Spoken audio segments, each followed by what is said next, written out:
बेरोजगार भी आदमी, मैं भी उस समय बेरोजगार था जब साइकिल पर सब्जी लेके जाता था, मंडी बेच के आता था।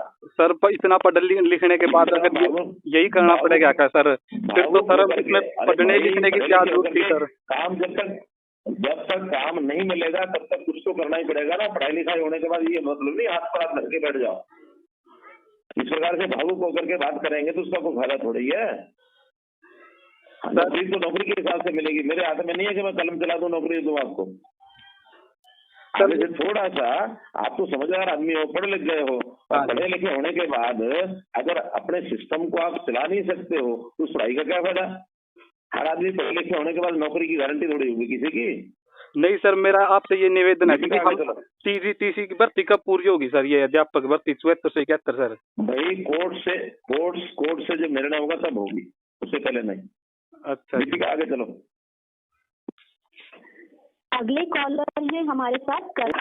हेलो, नमस्कार सर, सीएम साहब।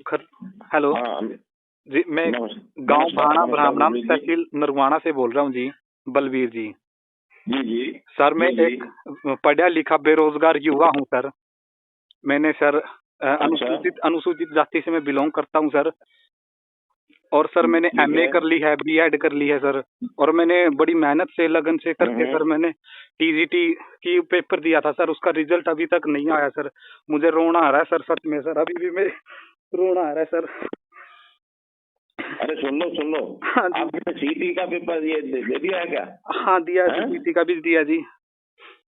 तो सीटी का पेपर तो अभी दिया है, उसके बाद कौन सा 56 दिया, कौन सा दिया? नहीं जी, उसमें नहीं आया जी मेरा। बाद का जो दूसरा पेपर होना है ना? हाँ जी। हाँ, तो दूसरा पेपर होगा तभी तो कुछ मिलेगा। नहीं सर, अगर पेपर ही नहीं होगा जब तक सर ये जो टीजीटी की भर्ती है सर, अध्यापक भर्ती 7471 सर, इसमें मेरा पेपर डीवी हो चुकी है सर इसमें मेरी।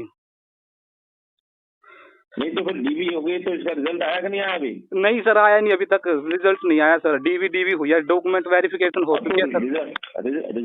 रिजल्ट में कोई समस्या होगी ना, कोई शौक से थोड़ी रोकते हैं। कोर्ट के है तो समस्या का पता करो क्या है। हाँ जी, जो समस्या है उस समस्या का पता करो। वो तो कोर्ट में है जी, लेकिन समस्या हल जब तक नहीं होगी, अब तो कोर्ट में है तो फिर कोर्ट में हम क्या करेंगे? उस कोर्ट में तो लड़ाई लड़नी पड़ेगी सर। इस प्रकार से भावुक होकर के चलोगे कुछ नहीं बढ़ता। हम भले पढ़े लिखे हैं, लेकिन पढ़े लिखे होने के बाद भी अपने घर के गुजारे के लिए काम करने के लिए अगर आदमी हिम्मत करे तो सब कर सकता है। मेरे जैसे आदमी ने भी सब्जी बेची है साइकिल पर जाकर के सर। मैंने लिख करके हम काम नहीं कर सकते छोटा मोटा? क्या जी? अरे पढ़ाई लिखाई करने के बाद भी कोई हम छोटा मोटा काम अपने घर के लिए तो कर ही सकते हैं क्या? नहीं, कुछ नहीं मिल रहा सर, बेरोजगार आदमी, बिल्कुल कुछ नहीं मिल रहा जी। अरे बेरोजगार भी आदमी, मैं भी उस समय बेरोजगार था जब साइकिल पर सब्जी लेके जाता था, मंडी बेच के आता था। सर इतना लिखने के बाद अगर यही करना पड़ेगा क्या सर? फिर तो सर इसमें पढ़ने लिखने की क्या जरूरत थी सर? काम जब तक काम नहीं मिलेगा तब तक कुछ तो करना ही पड़ेगा ना। पढ़ाई लिखाई होने के बाद ये मतलब नहीं हाथ पर हाथ रख के बैठ जाओ। इस प्रकार से भावुक होकर के बात करेंगे तो उसका कोई फायदा थोड़ी है। नौकरी तो नौकरी के हिसाब से मिलेगी। मेरे हाथ में नहीं है कि मैं कलम चला दूं नौकरी दूं आपको। थोड़ा सा आप तो समझदार आदमी हो, पढ़े लिख गए हो, और पढ़े लिखे होने के बाद अगर अपने सिस्टम को आप चला नहीं सकते हो तो उस पढ़ाई का क्या फायदा? हर आदमी पढ़े लिखे होने के बाद नौकरी की गारंटी थोड़ी होगी किसी की। नहीं सर, मेरा आपसे ये निवेदन है कि हम टीसी की भर्ती कब पूरी होगी सर? ये अध्यापक भर्ती 74 से 71 सर। भाई कोर्ट से जब निर्णय होगा तब होगी, उससे पहले नहीं। अच्छा, ठीक है, आगे चलो।